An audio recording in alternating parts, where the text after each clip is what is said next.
Back again, another Monday, another edition of Ask Mike, joined as always by the star of the show here, Mike Irwin. Mike, a lot to get to here. We got the football team, kind of Ryan Silverfield doing his thing, doing the press tour, about to decompress here for the summer. The basketball team still kind of like hanging in the weeds. Are they in on a big man? Are they out on a big man? And baseball, I think making a push here, really playing some good ball, 3 straight series wins, although a dud on Sunday. Yeah, I've changed my mind on that back and forth several times. I think baseball's probably road. I mean, they could sweep Kentucky, but I don't think that's going to happen. Up to number 12 in the polls. RPI, though, still low. RPI more than double that at 26. Yeah. But the rankings, they are getting some love. There is starting to be some attrition. I think if they do sweep Kentucky, I think they will be in favor. Absolutely. They will be hosting a regional. But I'll talk about later on why I don't think they can do that. And if they win 2 of 3, Kentucky win 1 game in the SEC tournament, that also probably puts them right there. One of my favorite sayings in this business is keep in mind it is a business. They want to sell tickets. They want eyes on the product. Arkansas Bomb Stadium does have something to do with that. First question here of the week from Hill Country Hog, who asked, was Van Horn trying to lose that Sunday game to OU? The game was tied going to the 7th. Fisher gives up a 2-run homer and then loaded the bases. He brings in Brissy, who promptly gave up a grand slam in 1 inning and went from 7-7 to 14-7 when McGuire and McIlvain, who are much better options, were both available. That man is stubborn when it comes to managing his pitchers. Man, Mike, it did feel like they kept on making a push. Looked like they were going to find a way until they didn't. The managing of pitchers, I don't care if you're talking about major league, college, whatever, high school, that is something that always gets questioned by fans, by media. And the thing is, none of us, if we're not the guy that has to do that, ever has to answer for what would have happened if you'd done this and that. The big complaint is that, you left the minute Fisher gave up that home run, he should have been gone. That, according to a lot of fans I've talked to. So why did you let him load the bases? What's going on there? Especially when you consider that, again, you didn't pitch anybody but your starter on Friday. So you had all these guys that did pitch on Saturday, but most of them didn't pitch for very much. Mm-hmm. You had Tate McGuire, who'd pitched, I don't know, 1 inning, I think. In fact, just like 18 pitches or something. He did use Steele Eves earlier when Gibbler ran into problems. He used Steele Eves, and I think he went 2 innings and did fine. So he used him more. Why was he reluctant to use Tate McGuire? He brought in Tate McGuire for 1 inning. He got him out of trouble, and then he was gone. Mm-hmm. And then he brought in DeCramer. It's like he was trying to preserve something.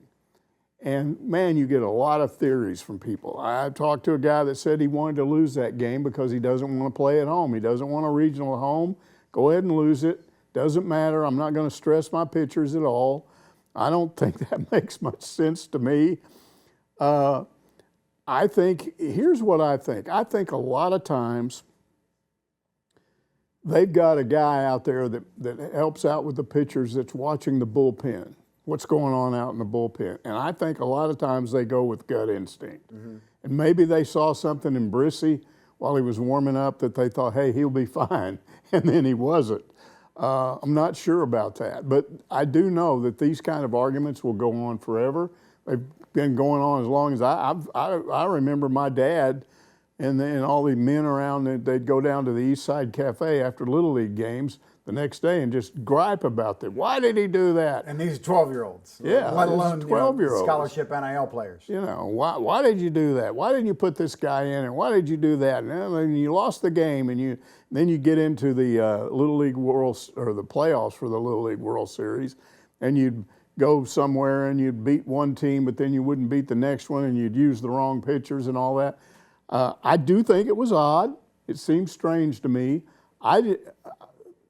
Leaving Fisher in to load the bases was just weird. Mm-hmm. He clearly had lost it. And they kept showing Van Horn in the dugout with his jaw set. And I've seen him do that before, where he's just like, I don't care what people are saying. I'm going to do what I'm going to do. And so then, but then the Brissy thing, I don't know where that was coming from. Maybe, again, he got word from somebody in the bullpen. He didn't pitch yesterday. he'll be fresher, he'll be fine, and obviously that didn't work. All I know is this baseball team is strange to me. They hit a lot of home runs, but they give up a lot of home runs. And some crazy things have happened. You know, the eighth inning been very kind to Arkansas a lot of times this year. They've had a bunch of walk-off wins. But what you saw yesterday, how much of that can you chalk up to, hey, you know, I know you've been watching college baseball a long time. Weird things happen in Sunday games. You just start to run out of pitchers. Some weird things can happen in midweek games. And we've seen that this year. You know, Arkansas, the midweek game against Missouri State. Some of these Sunday clunkers they've laid, you know, given 26 runs up to Georgia in a game this year. Yeah, I thought it could have gone the other way for OU. They were out of pitching too, and I thought wouldn't have surprised me if Arkansas had come back and tied that game up. They did hit some deep balls. Now look, I had a guy. You hear all kinds of stuff. I had a guy trying to tell me that what they're doing is soaking the baseballs somehow, and I don't even know how this works. You're not allowed to bring your own baseball. Yeah, they do this in Colorado at Coors Field to keep the ball from traveling quite as far. They keep them in a humidor to just try to get some moisture on the ball. Well, this was something where they were allegedly, there were balls that were going out of Baum Stadium that wouldn't have normally been a home run. There's something phony baloney with the baseballs.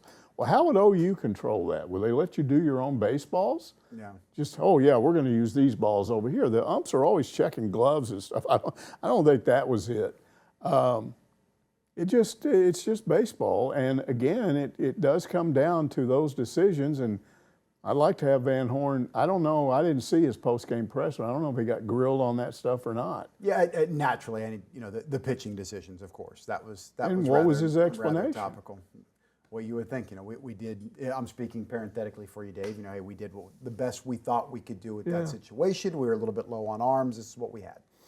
Yeah. So, and I know you're low on arms, but you had your best reliever, which never got into the game, your closer, and he had pitched something like 20 pitches the day before. That's not a lot. You even wonder, too, you know, Kentucky's coming up, so a closing weekend. They do not play on Sundays, on Thursday. And is that in any way, you know, in his mind? Might have definitely have played into it. There's just a lot of stuff there. Yeah, so just 3 games left, and then it'll be the SEC tournament, which, again, is one and done. I believe that Arkansas can still finish in the top 4. I think if they sweep Kentucky, if they'll everything probably happens get the right, bye. yeah. Then they you don't have to worry about it. They'll host. Yeah, and it also seems like I don't think they can play on opening day in the SEC tournament. I think they're pretty set. Unless they get swept, maybe that'd be different. But just win one game in Kentucky, they probably are one of the top 8 seeds. All right, Cajun Hog, next question here wants to know, did losing Game 3 to the Sooners knock us out of hosting? Sure looks like it, and it might turn out to be a good thing. We talked about this right off the top. This is going to be a big topic, Mike. They're up to number 12 in the rankings. That would indicate they're in as of now, but who knows how that all plays out. If they sweep Kentucky, absolutely. We've said that. Here's why I don't think they can. Kentucky's only been swept one time this season, and that was the first weekend of SEC play. Ever since then, they've lost 2 of 3, except they won 2 of 3 from Tennessee. They've been playing much better the last 2 weeks. They lost a couple of weeks ago. I think they came within a run of tying that one game that they lost. They lost by 1 run, lost a game, and then won a game, and then lost another game by 2 runs or whatever. And then they played Florida pretty well this weekend. That was the one. Florida could have gone the other way. And so the week before that, I think they almost got a sweep. So they're playing better, and they just don't have a history lately of being swept. I just don't. If Arkansas couldn't sweep Missouri at Missouri, I don't think they can sweep Kentucky at Kentucky. Kentucky's been in most of the year. I do think they've had a little bit of dip. What you're seeing, does it look like Kentucky is a tournament team, or are they on the bubble? Well, they're looking better. Yeah, they might do something in the SEC tournament. I don't know. They just seem to be playing. Here's the thing Arkansas needs to worry about. What if they win 2 of 3? And they could, because they're playing better. You can't just go down there and assume you're going to win a series. You go down there thinking sweep, and you may end up, just winning one of those games. And then I don't know. I don't know if Arkansas could ever drop to a 3 seed, but they'd be a 2 in a tougher regional. Yeah, and looking at some of the metrics there behind Arkansas, I don't know if 12-10 or 12-11 in Quad 1, which is, I think, bear with me on this, I believe that's top 25 games at home, top 40 on the road, and Arkansas has played about as many quad one teams as anybody in the country. Yeah, there are metrics other than RPI. So, and people that start quoting this stuff, they've never been in a room with a selection committee, and I never have either. But I've been around long enough to know that the selection committee, I don't care what sport you're talking about, they're constantly making decisions that people go, how did that happen? Because you think they're going to do something a certain way, and then they don't. Hear a lot about NCAA tournament expansion. It's coming college basketball. We know that now. Going to be to 76 teams. It sure looks like it's coming to football. Looks like they're going to double again, go from 12 to 24 whenever that day comes. Why did anybody ever talk about college baseball expanding somehow?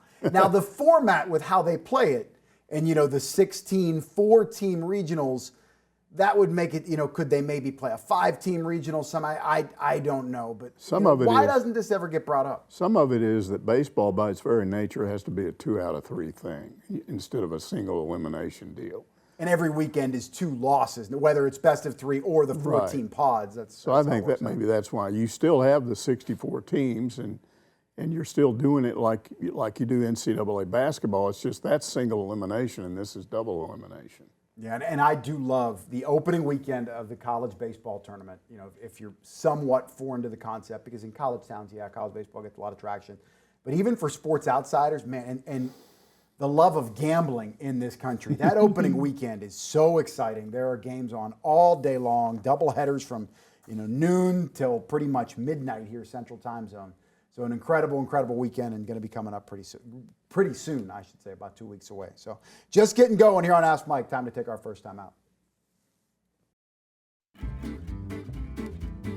Back with more here on Ask Mike, and jumping right back into more of your questions. The Diamond Hogs right now, top of mind. Next up, Batgirl says, I still think Coach Hobbs can get the pitching problem solved.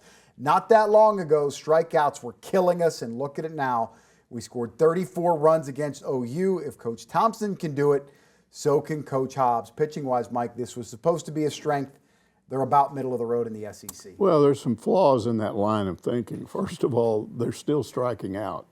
In fact, they struck out over 30 times in those 3 games. And their team batting average is not that much better. There are 2 things that have improved with this team with regard to hitting. They're still about where they were batting average. They're still striking out. They're hitting more home runs at a much greater pace, but they're also leaving fewer players on base. They're getting key hits, and they weren't getting key hits before. So I think you got to give Nate Thompson a lot of credit for that. He gets criticized for the home run thing, but the home runs have kept them in it. So I don't think that's the issue here. Because now when you start talking, well, you can also improve the pitching staff. How are you going to improve the pitching staff? Well, here's the problem. This would shock me when I looked it up. Arkansas has given up more home runs this year than any team in the SEC. 73 or something. That is surprising. More, 72 or something like that. That's more than any other team in the SEC. And it's happened over the last several weeks. It just seems like it's getting worse and worse and worse. So what's going on? What's causing all of this? And I think they've just got, I don't know how if you're Matt Hobbs, I don't know how you change all of these pitchers to have control when they don't have control. That's the big problem all along. You wouldn't believe the number of home runs that are on a pitcher's count. They get ahead on the count, and then all of a sudden, a ball's up in the zone and just gets tattooed. I think Arkansas has a lot of pitchers, like Fisher, for instance. Fisher can get away with this for a while because he's got a fastball that'll sometimes surprise you. He's got a changeup. He's got a curveball. But sooner or later, when all of those pitches are in the zone, they're up belt to waist high, right in here.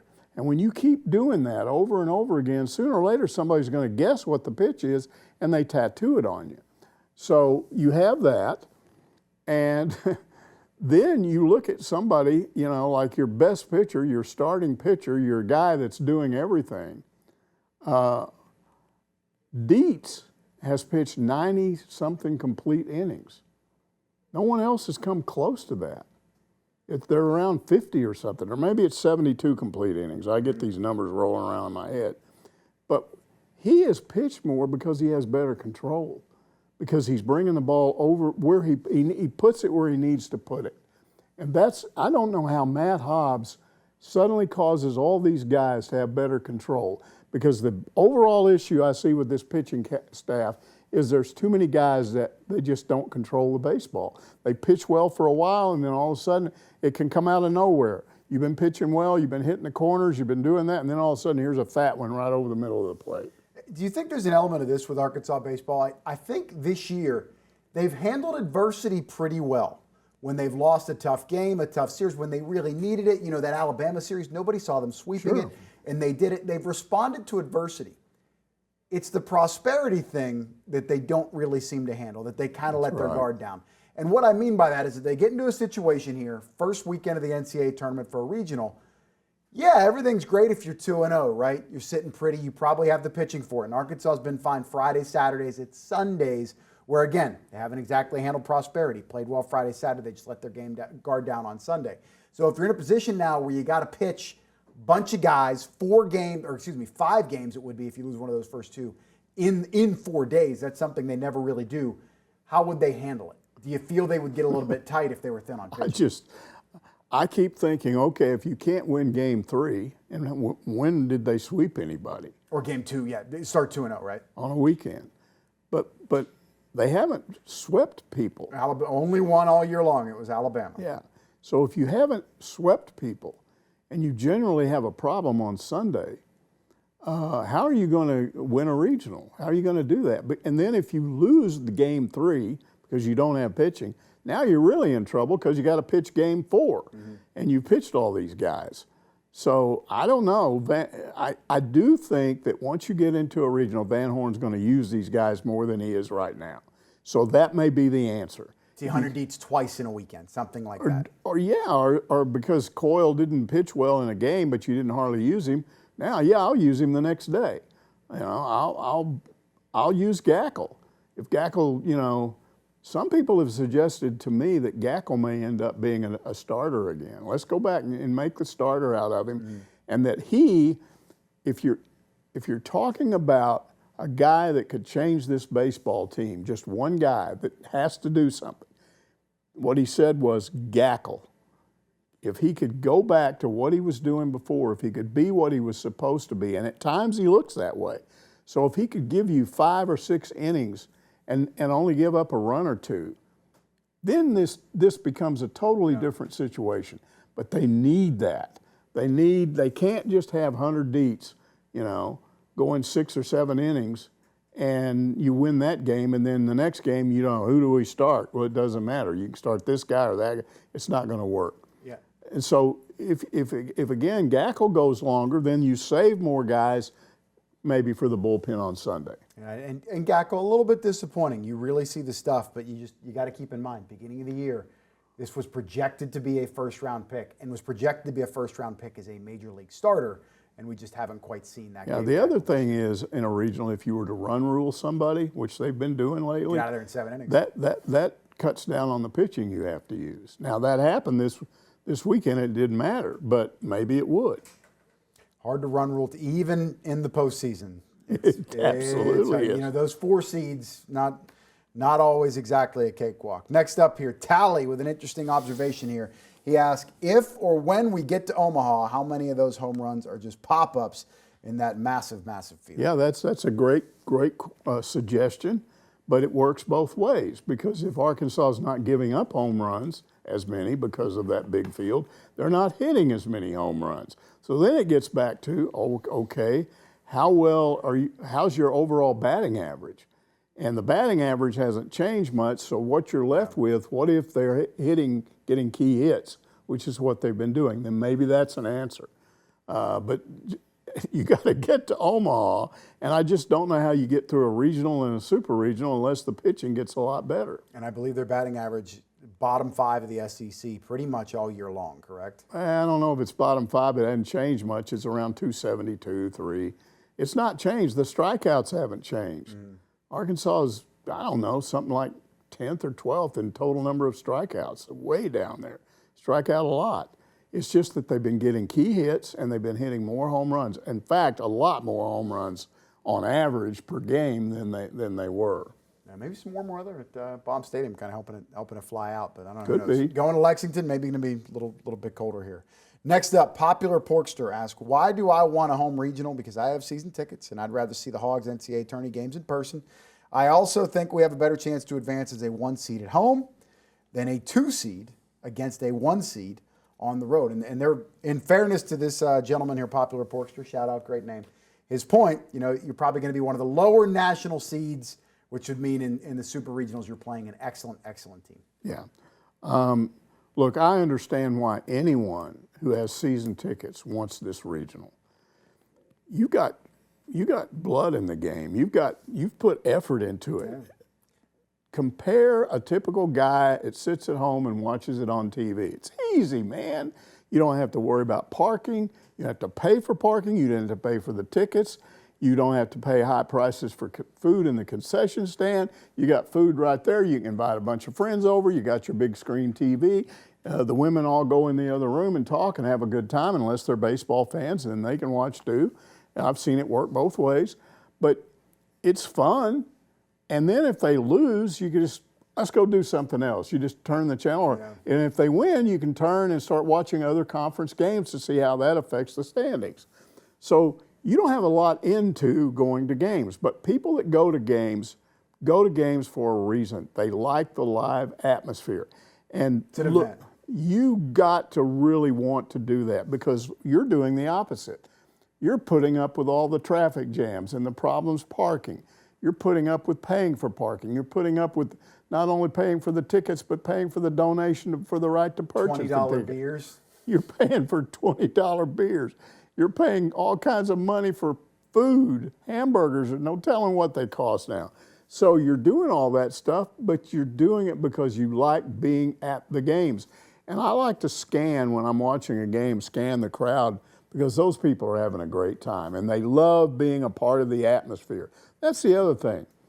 My dad always said, when you go to a game, you get to be part of it by being in the stands. If you're just sitting at home, you can't influence anybody. They can't hear you, but you can do things when a game's going on. So I don't have any problem at all with somebody with season tickets saying, I want to host. You may think that sounds selfish. You might say, well, they'd be better off if they don't this year, but they want to host. And I don't have any argument with him. As far as what he said about he thought they would have a better chance at home, there's no way to know. You'd have to know who you were playing. We've seen Arkansas go on the road and do some things that they couldn't do at home. I mean, I never thought they were going to get out of that Stillwater Regional 2-3 years ago. Trying to remember when that was now. But I think 2022. Yep. And they were amazing in that game, and that series of games. They actually lost a game and still came back and won the extra game that you had to win, and won it at night in spite of all those Oklahoma State fans. And the people who were there, it was awesome, because I tell this story over and over again. What they do at Oklahoma State is they sell standing room only spots. Mm-hmm. They have a big line that they put around the back of, here's the seats, and then there's a space back there, and they put a line around it, and you can pay money to stand in there. Okay, then other people kind of mill around and stuff, but they're supposedly not supposed to be in there. And some Arkansas guy got in there and was just standing there, and there was a Karen type that was like, you don't belong here. You don't do this. That's just a way of defining. I love it. It's a way of defining that. But the guy was trying. It was a woman, by the way, and she was saying, you have no right to be here. You don't have this. I've got this ticket. You don't have this ticket. You can't do this. And the guy just went off on her. It was pretty funny. They were about to get into a physical argument over that stuff. So there is something about. You have these Razorback fans that even if they play on the road, they're going to go. Mm-hmm. That's cool too, especially if it's I know Nebraska's dropped off Kansas too, but something that's like kind of drivable, they will show up. They will go. They'll find a way to get in there. So we'll see how it works out. I don't have a strong feeling right now either way. If I had to lean now, before I said I thought they would host. Now I don't think they will. Have you ever been to a game at Baum Stadium in one of the boxes? No, I've It'll never. change your life, man. It really, there is no better way to watch a baseball game than that. Yeah, I don't know anybody important enough to Oh, invite me come into on. a Mike box. Irwin knows important people. You have free drinks, free food, air conditioning, got TV on the wall, private bathroom. It I can't like get any better. I like the concourse at Baum because there's a lot of talk going on out there. Even, I've seen it. I've been in the hog pen. I've been press box and the boxes. All of it. It's all fun. You get it out in the outfield, some playoff baseball. It is an atmosphere unlike any we've ever seen before. And you even see the players literally breaking down under that pressure with some of the antics they've had and some of the gestures they've made to the fans. That impacts the game. But this year it's been a little bit different. I mean, had somebody tell You're me. right, which is maybe good. Maybe good on the kids. But I had a guy tell me that after that big outburst in the 7th inning, people just started leaving. They didn't have faith they were going to come back, and maybe you should have. Maybe they had done it before. But the people are just, I don't know, I think you've got less committed people overall. Maybe there's still a core of people there that are committed. But they say that the corporate ticket people they're not the same as the others. And they buy the tickets and don't always show up. Don't always show up, and if they do, they're not as committed. Some people say they're mad at your check, so they're just not going to, I won't even go, I'm mad. I don't know. You'd have to know every one of these people and talk to every one of them to understand what's going on out there. But again, I got no idea if they're going to host. Mad at check or not, I'm blown away. Are you that the baseball program loses money? Apparently a $3 million deficit. That just doesn't make any sense. It must have to do with NIL. That's the only thing I can think of, that they're having to spend more to get players because they weren't doing that before. Or maybe paying off the facility. I just don't get how they could be losing. And that may indicate just how much it's changed, or how much you've got to come up with money these days. You got to figure it out. That is the game, whether you like it or not. All right, our game not done. Time for a timeout here on Ask Mike. We'll be back with more after the break. Back with more of your questions here on Ask Mike, and actually about to talk some softball. That could be the better bet to get to the College World Series this year than the baseball team. Bogle Dandy says, I've sat through every home softball game. Man, that's a tough one. Some of those early games in February, it was cold. And now it's paid off. What a bracket we're in. We're going to OKC this time. No doubt about it. 1 year ago, they had somebody do their dirty work. Ole Miss made the upset. They still couldn't get to the World Series. Hopefully this is the looks year. Pretty good. I mean, Arkansas is the top 2 seed. And what that means is the first 4 rated regionals all have a 1 seed. Yeah, kind of like think the NCAA basketball bracket, yes. It's like 1, 1, 1, 1, 4, then 2, 2, 2, 2, and they go on down there like that. Now we're talking not in that region, but a national. And Arkansas is number the top, 5 overall. They're the top national 2 seed. And so they're going to play right off the bat. They're going to play Fordham. Fordham is 1 game over 500, and they played one SEC team. Georgia beat them twice, 7-1 and 5-1. So you like Arkansas's chances in that first game. Probably to get to a super, they're going to end up having to beat Washington, maybe twice. They're 1-4 against SEC teams. The 1 win was over Auburn, but they got run ruled twice by Texas and once by Oklahoma. Arkansas won 2 of 3 against Texas and 1 of 3 against Oklahoma. But I like the idea that they could get out into their own super. Now, do you get to Omaha? To advance to a super regional, they're going to likely play either a national 3 seed, Duke, or a national 6 seed, Arizona. Duke went 3-4 versus the SEC, but got ruled by both Georgia and Oklahoma. Arizona actually won a game against Oklahoma, then lost twice, got run ruled in one of them. They lost twice to Texas, run ruled in one of those games. Went 1-2 against LSU, 2-6 overall against the SEC. So I like Arkansas. If they win their regional, I like their chances in the super. And then if they get to Oklahoma City, they are on the other side of the bracket from both OU and Texas, although Alabama would be on their side. Which is number 1 overall, right? Yeah. Alabama beat them in the SEC tournament. So, but it looks like a path to Omaha is there. And I believe Arkansas is still, even after going 1-1 in the SEC tournament, number 1 RPI softball in the country. Is that correct? I didn't look at that.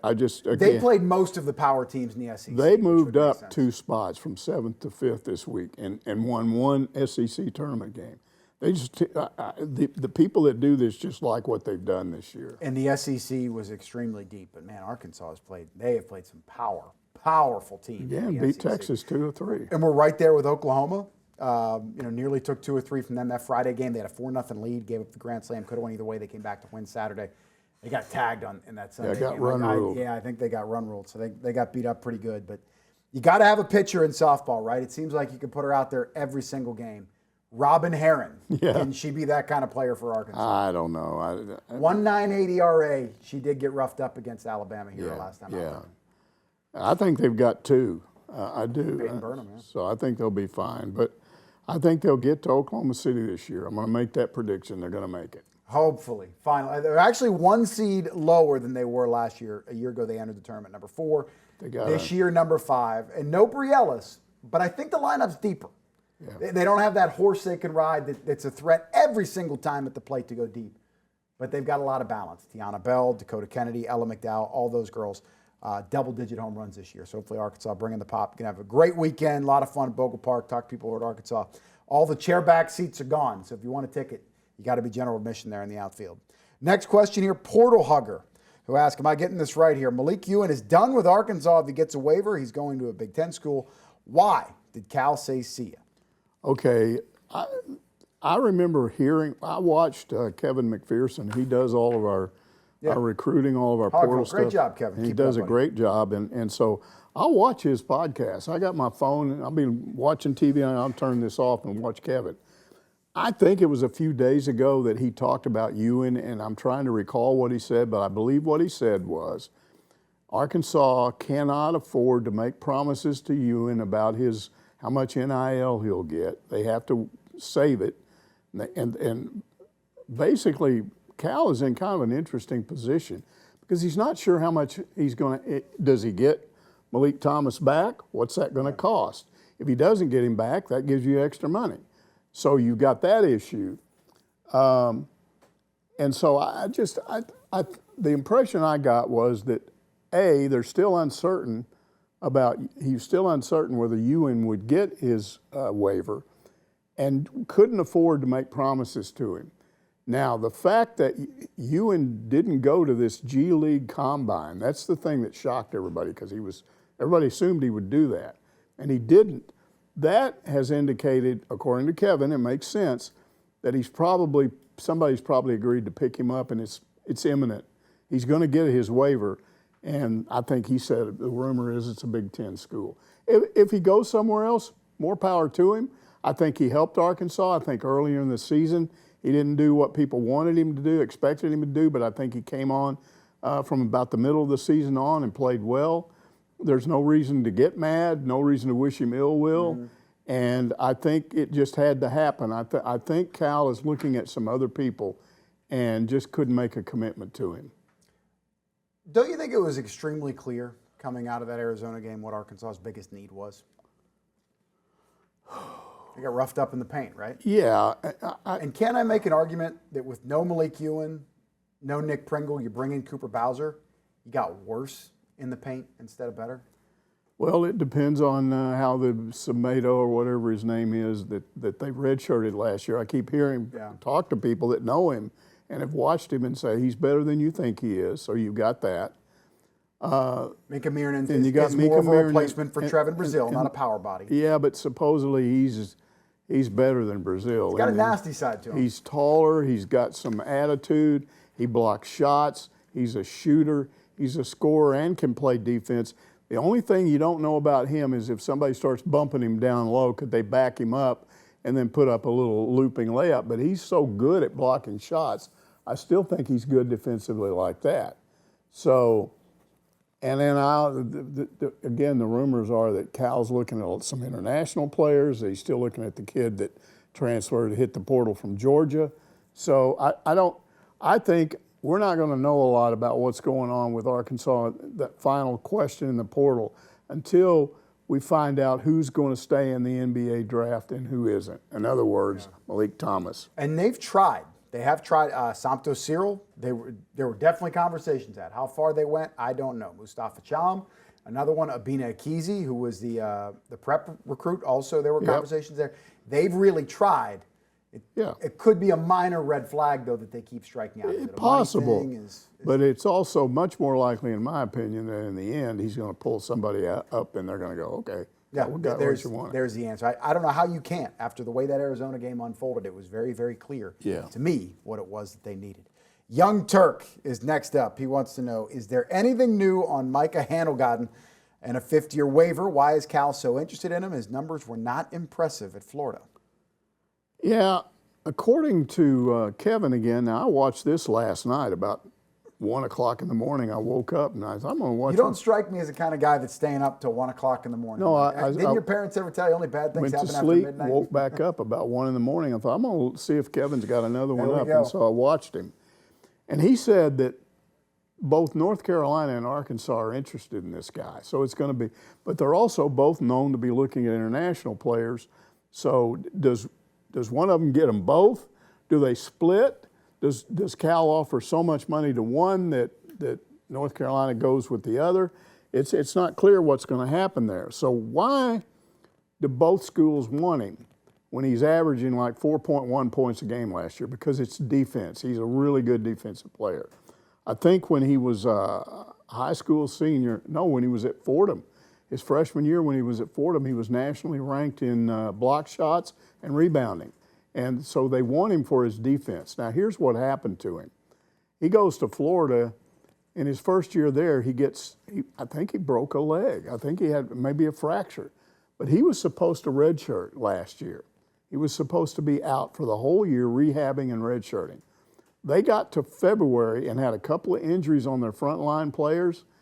And I don't know whether he was asked to do this, whether he jumped up and volunteered, but he played the last 16 games of the year. And no, they didn't win at all, but if you understand what he was doing, playing when he should have been rehabbing, Todd Golden ended up, just raving about his commitment. So what you're getting if you get him is you're also going to get a guy that's unselfish, a guy that puts team in front of himself, and somebody that I got to believe would work his tail off to be what they want him to be. Now, he's also 7'1" and 250. That ought to be enough to tell you why Cal wants him. Maybe he doesn't push that around. Maybe he doesn't score but 5 points a game. But if he's 7'1" and 250 and you can't push him around and he's a good shot blocker and a good rebounder, that's what you want him for. And that is what they need. It's not, as you said, not necessarily about the sexy player or the stats or whatever. They need a body that is tough to deal with down in the post. Next up here, Hog in the South says, I can't wait to see Jordan Smith Jr.'s defense next season, but a friend tuned me on to a breakdown of Dutori's game on YouTube. Wow, we have two kids who are going to shut off the inside scoring that hurt us last season. Actually, I would add a third one, J.J. Andrews. All three of those guys, the amazing thing to me with that recruiting class is that Cal went out and found three guys that play really good perimeter defense or edge defense, and then they can all score too. But what you will, when people talk about what Arkansas needs inside to stop all that inside scoring that, that Arizona did against them, what they're leaving out of the equation is you got to get the ball into those people. And on-ball defense was terrible last year. Yeah. Guys were taking the ball and just going inside and then flipping it. As good as Acuff was, he was a liability defense. Bad on ball. And then I even saw some of the bigs. They'd draw our big, whether it was Ewan or whoever, they'd draw them outside and then they'd dribble past them. You got to have somebody that can stop dribble, drive, penetration. And if you go what I went and looked that up since he mentioned it. And Torrey just stuffs people when they try that. I'm not saying it works every time, but you watch him deal with on-ball when somebody's trying to dribble around him and get to the basket, and what he does, he'll reach up. If they dribble around him a little bit and then try to pass the ball off to a big, knocks it away. Yeah. So, and I know that Andrews can do that, and I'm pretty sure that, your stud point guard that you're bringing in that can also score and play defense, Jordan Smith, I think he can do it too. So you got three that can do that. And I think Arkansas already has some guys on this team like Billy Richmond that can do that.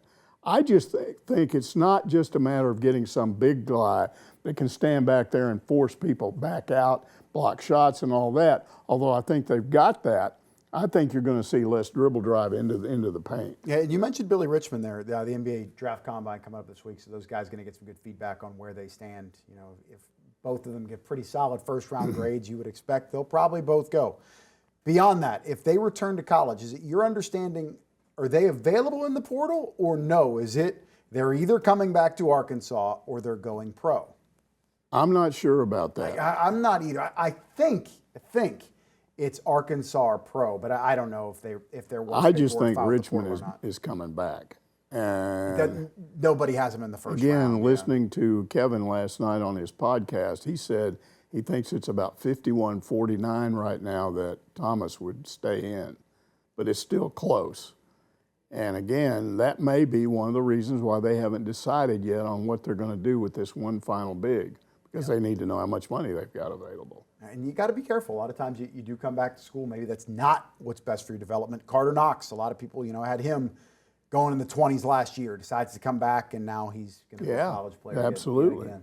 All right, more to come here on Ask Mike. Up next, we're talking some Arkansas football with Ryan Silverfield and what he's doing, making the rounds here in the state. That's up next. Don't go away.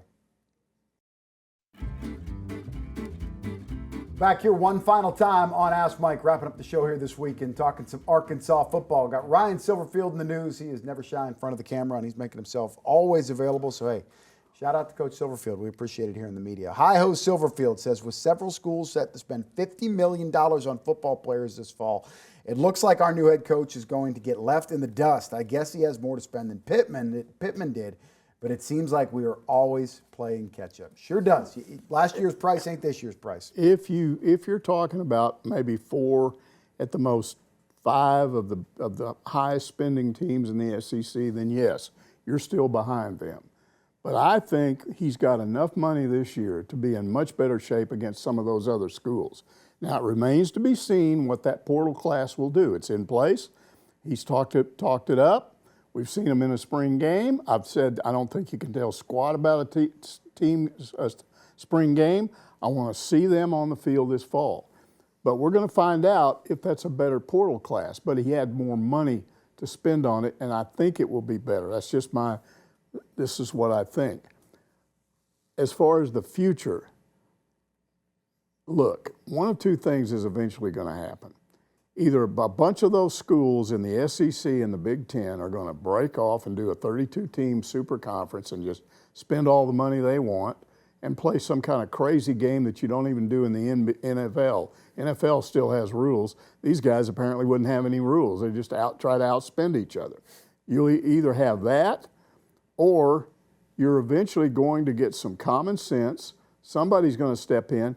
I still think, I don't understand why these schools academically are saying we don't want to make them employees of the university, because that solves the problem. Yep. You make them get in a union. Hold them to a real contract. And you hold them to a contract, and there's a salary cap that you can put on that. You could do that. Apparently, on the academic side, there's a lot of schools that don't want to do it. So get together all the schools that do want to do it and do it that way, where you could regulate it. Either that or do what Calipari said, and it's time to sue them back, one or the other. Nobody's ever tried suing them back. Or just said, go ahead, sue us. We'll see you in court. Yeah. Nobody wants to say that. Yeah, we'll spend the money. You sue us, and then we'll send our own person in there, and we'll defend this thing. So it's either that, and the problem gets solved that way, or it gets solved by you're not even going to mess with this anymore. Arkansas wouldn't be in that group. I don't believe they would. I don't believe they'd have the money. And then Razorback fans, I think, would end up happier. I've said this all along. Let these people go and play their little silly game over there by themselves where they got their nose in the air. We got more money than you, and we're going to just do this. And you could have, the rest of them could have college football back the way it used to be. You're paying them some amount of money, but not a ridiculous amount of money. And I still say, and I will continue to say, if you're going to pay these athletes money, they all ought to get an equal amount. But you can't do that. The backup long snapper can't make what the quarterback makes. I'm sorry, if you do it right, they can, because this is still college and you give them all the same amount. And if they are employees and they did have a contract, theoretically you could do that. But the players have never had it better, so they don't want off of what they would be fine. What they have. They would be fine. You're not in your super duper league where you're getting 4 and 5 and 6 million. So you're just one of these other guys, and you're getting your. I believe if you go back to that, because if you do this super league, these guys aren't even going to school. They don't have to. You said 32 teams, so there's 34 teams, Big Ten, SEC. Notre Dame would be in there. There'd be others, Florida State, Clemson, whatever. Let's say it's 40 teams. They get a 40-team breakaway with whatever they're going to call it. Does Arkansas truly have a seat at the table? No. Or should they maybe be a little bit worried? And if they aren't worried, do they have enough self-awareness to know, hey, we got to improve? Because it can change so fast. A couple years ago, Indiana would have been one of those schools that was left out, and they just won the national title. So things can change. I guess. My feeling from talking to a lot of fans is they're tired of this. And if it comes to that, they'd rather just be in another conference, another organization where they do things the way they used to do it, where guys are actually going to school. Because I promise you, in this Super League, they won't even be going to school. They'll just be attached to those schools. Minor league baseball, whatever Yeah. it is. I feel like fans cheer for revenue. Like almost Arkansas is like, hey, we're in the SEC, we're making all this money. But who really cares about revenue? As you're saying, like, would it almost be better to go dominate the Sun Belt? I'm not saying Arkansas should go. That's not what I'm saying. But we've gotten to this point where, schools like Arkansas and Maryland and Rutgers are like, hey, look at us. We found a great landing spot in realignment. We have all this money. But you're not doing what you did in the ACC. You're not doing what you did in the Southwest Conference. All you have is more money. Yeah. I don't know. If it happens, it'll happen, and then we'll see. But you could take a bunch of teams that Arkansas could end up with in this other situation. Oklahoma State would be one. Texas Tech, I don't know if they'd want to still. Could they sustain that? Cody Campbell's been behind the unified kind of like one TV deal, pooling media rights. He's been really championing. And then the other answer to this is that these conferences are now starting to make deals with these companies. Duke basketball, yes. Yeah, and then that could go to court. That could go to court, and you could also end up losing a lot of money that way because you're letting somebody else fool around with your money. So I don't know if that's the answer, but it's just gotten nuts, and it needs to be put under control. There needs to be some controls, and right now there are none because they're not being enforced. They're not. There's no way to enforce it, and they're making more money than they ever have before. Well, there is a way to enforce it. The College Football Commission, which did all this rev sharing stuff, could just say, nope, we reject this NIL. This is the amount you've got. If you don't like it, lump it, and then they'll get sued, and then they could just send their lawyers in. And I like this too. NCAA basketball tournament, college football playoff, fine. You can't enforce the penalties of kids can do whatever they want with what they want to pay or not follow the cap or the transfer rules, whatever. But you can say this. If we know you violated the transfer portal rules or we know you violated the rev share rules or whatever, you're not allowed in the college football playoff. You're not allowed in the NCAA basketball tournament. That would be the first step. Yeah, it would be good. Next question, Clark in Clarksville. I don't know if Silverfield can get the football program back on track, but I like the way he's speaking at these public functions. You have to go all the way back to Nutt to find a head football coach who actually works at promoting the Hogs. Yeah, this is something that the coaches have gotten away from, more so under Yurachek than Jeff Long. But we used to have, and Frank Broyles had it down, they used to have these Razorback clubs all over the state. And it wasn't always the head coach. A lot of times the assistant coaches would go to, but here's the thing. You're sitting there in a town, I don't know, just pick a Marion, some place. Russellville, whatever, yeah. Yeah. And so you got a Razorback club. And guess what? Somebody from Arkansas staff is coming and speaking and telling you, you're important to us. Yep. We like you. And they're seeing this guy face to face. Shaking hands, doing and they start giving the money. What they're trying to do now is say, hey, we need your money. We got to go from 2 wins to 4 wins. I just talked to a guy today about this very subject, and he says they're not getting money from these people anymore because their attitude is, why should I send money up there? I'm not even going up there anymore. I'll just sit at home and do what I have to do. Watch the games on TV. I got no skin in the game anymore. And again, this is going to start affecting businesses in Northwest Arkansas if fewer people travel up here to games. People coming in here from the outside have to have motel rooms. They have to eat out at restaurants and stuff. You cannot expect Northwest Arkansas to support that entire football program on a weekend. And it used to, again, in Frank's day, they came from all over the state. They spent money up here. Everybody benefited from it.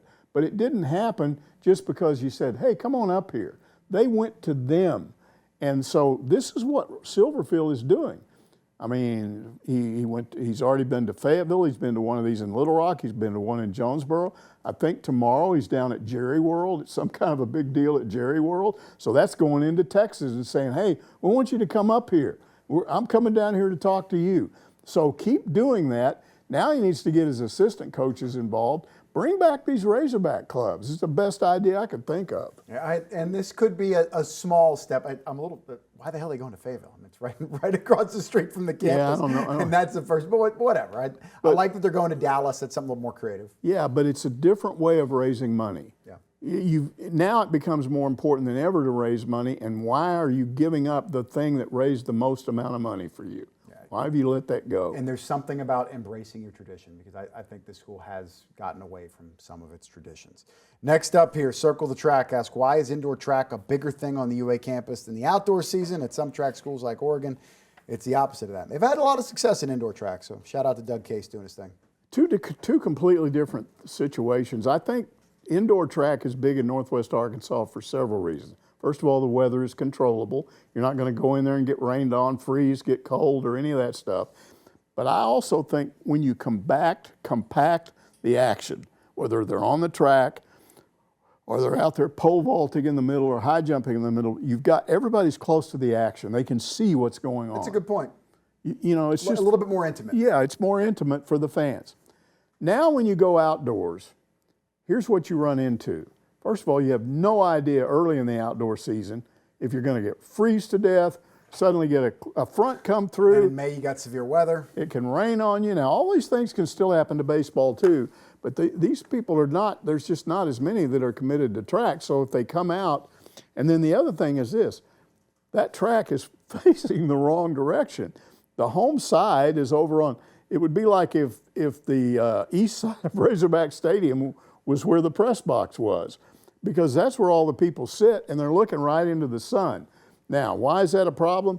First of all, track and field, the way it's structured, goes on a long time. A meet from when it starts to when it's over can last hours. And hard to be a live spectator sport. Right. So if you're watching all that stuff and then all of a sudden there's 30 minutes where Arkansas is not involved and you're sitting there with the sun beating down on you or looking right into the sun, you want to get up and leave. Now, why is it bigger, outdoor track bigger there? Hayden could probably, because he lived up there. It's been a big investment up there. Well, USA Track and Field, the whole here's time. what I'm told. That's a big, they're on the coast, right? Yep. The weather's actually pretty good up there, and people like to run outdoors. Outdoor, that's a sport up there, running. And Nike so, headquarters, yeah, so they like it. And so they go to these outdoor meets. And what Oregon does with the national meet is they've got it locked down. You have to make a bid for that, and they bid so much money, and they can fill it up. They can even bring in extra seats. They've got a really nice facility. So it's a thing in Oregon that's just what they like. Here, again, I think they like indoor track. All right, really quick. We only got about 30 seconds for each of these, unfortunately. McDonald fan forever. Arkansas is the best track program in the country. Why can't we ever host the SEC outdoor tournament or national championship? Well, they did host it in 2019, so that's going on 7 years.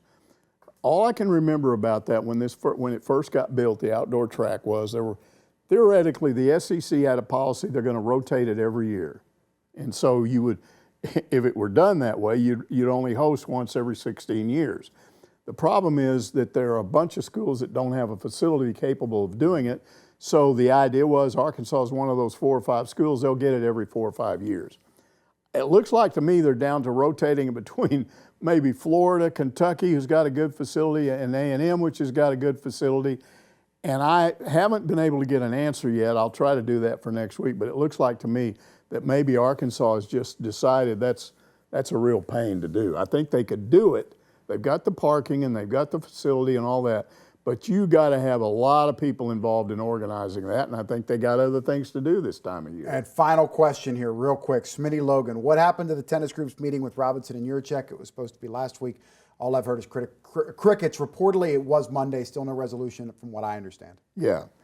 It was originally supposed to be Thursday, then Friday. What I was told, and this is all unsubstantiated, it's all rumors. Nobody's officially confirmed any of this, that your check postponed it from Thursday to Friday, then Friday to today. We'll see if it gets postponed again. All we know, and this is based on talking to some of the people that claim they're going into the meeting, is that your check wants a commitment. If he's going to save that program, he wants enough money to save it for 10 years. They've come up with enough to save it for 2 years. Will they compromise on this? I don't know. It could. The program truly could come see. back. Out of time here on Ask Mike. Thank you for checking us out.